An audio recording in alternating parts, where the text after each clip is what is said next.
मानसिक धर्म पीड़ित गोलियां खाकर शरीर पर अत्याचार ना करे। साक्षी के नई नई शादी हुई थी। बहुत सपने थे उसके, जैसे हर लड़की के होते हैं, शादी को लेकर, अपने जीवन साथी को लेकर, जीवन के नए शुरुआत को लेकर। पहली बार वे अपने ससुराल आई। साक्षी एक पढ़ी लिखी, खूबसूरत, आज के ख्यालों वाली लड़की थी। दोनों के जोड़ी ऐसे किसी की नज़र न लगे। वे गुड़ावा गांव में एक आईपी कंपनी की ऊंची पोस्ट पर था। साक्षी के सास पहले ही सरकारी नौकरी में काम करते थे, पर अब रिटायर हो चुके थे। देवर भी बढ़िया नौकरी कर रहा था। सब कुछ एकदम अपनी जगह सही था। शादी के दिन सारी विधियां करते करते और घर आते आते बहुत रात हो गई थी। आते आते ही साक्षी के सास ने एक छोटी सी घर में पूजा विधि कर ली। साक्षी के बहन राधा ने सास को समझाने की बहुत कोशिश की कि सब बहुत थक गए हैं और बाकी विधियां दूसरे दिन कर लेंगे, पर वह सुनने के लिए तैयार नहीं थी। दूसरे दिन घर के बाकी रस्में निभाई गई। 2-3 दिन बाद साक्षी से रसोई की पूजा करवाई गई। उसके पहले रसोई में हलवा बनाया गया, जो सबको बहुत पसंद आया। ससुर जी ने अपने बहू को शगुन के तौर पर 1100 रुपये दिए और आशीर्वाद देकर कहा, बेटा ऐसे ही इस घर के अन्नपूर्णा बनना। सास ने साक्षी को कमरे में बुलाया और कहा, परसों मैंने तुम दोनों के वैवाहिक जीवन के लिए सुख शांति, नवग्रह शांति आदि के लिए पूजा रखी है। सुबह अंधेरे उठ जाना, बाल धो के अच्छे से नई गोरी साड़ी पहन लेला। साक्षी सब कुछ बड़े गौर से सुन रही थी। अचानक सास ने पूछा, अच्छा तुम्हारी तारीख कब की है मासिक धर्म की? कहीं ऐसा ना हो मैं इतनी तैयारी करूं और तुम सब पर पानी फेर दो।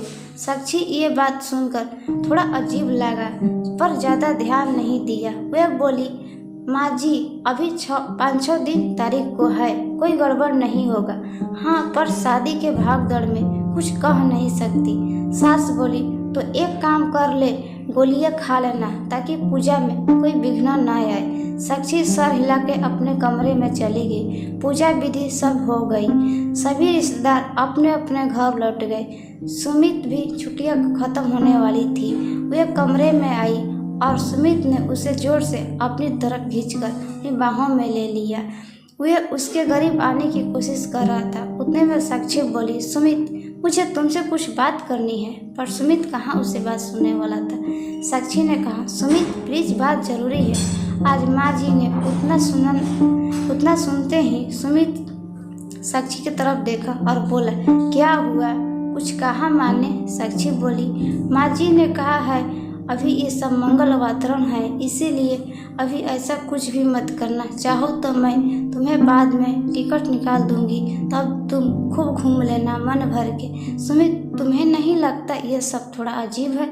उतने पर सुमित ने कहा, साक्षी माँ थोड़े पुराने विचारों की हैं। वे बाहर से जितनी कड़क स्वभाव दिखा पड़ती है, अंदर से उतनी ही नरम है। तुम कभी भी इन्हें किसी चीज़ के लिए मना मत करना, क्योंकि ये छोटी छोटी चीज़ें दिल में घर कर जाती है और आगे कितना भी कुछ कर लो फिर भी दिमाग से जाती नहीं। मैंने माँ को कभी किसी बात के लिए मना नहीं किया है और ये सिर्फ 4-5 महीने की बात है। एक बार फ्लैट का बच्चा काम पूरा हो गया, फिर तुम मेरे साथ ही रहोगी। फिर तुम जैसा करना है वैसा ही रहना।